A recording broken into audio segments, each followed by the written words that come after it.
tinatawag ni Coach yung number?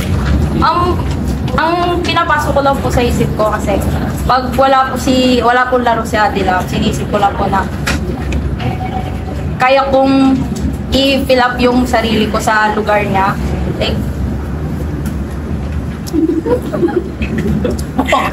Wala ka talaga sa sarili. wala po. Yun nga po, gusto ko lang po ipakita sa kanila na kaya ko pong Punan. ayun, punan po yung pwesto ni Ate Love. Yes.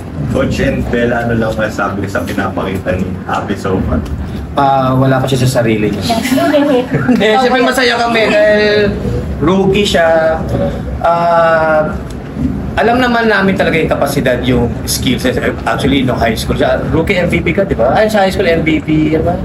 No, best setter, finals MVP, di ba? So, hindi mo basta-basta i-discount yun, di ba? So, kaya masaya kami na papakita niya talaga yung worth niya. At malaking tulong talaga, like, yung sinasabing naging game changer siya last time. So, masaya kami for her.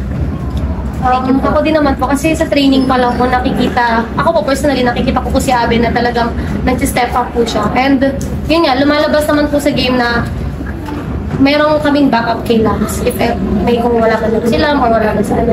At least nakikita po namin si Abe na nasa magandang kamay kami.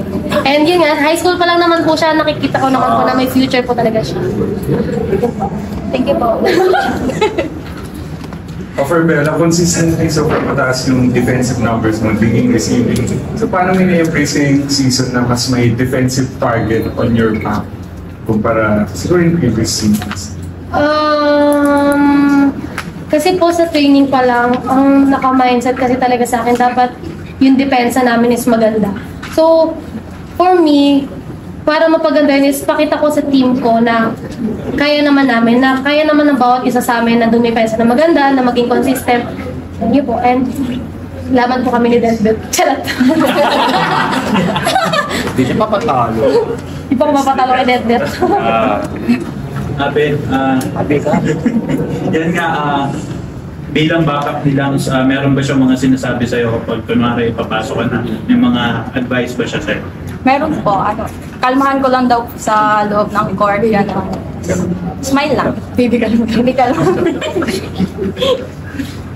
Wala siya sa sarili.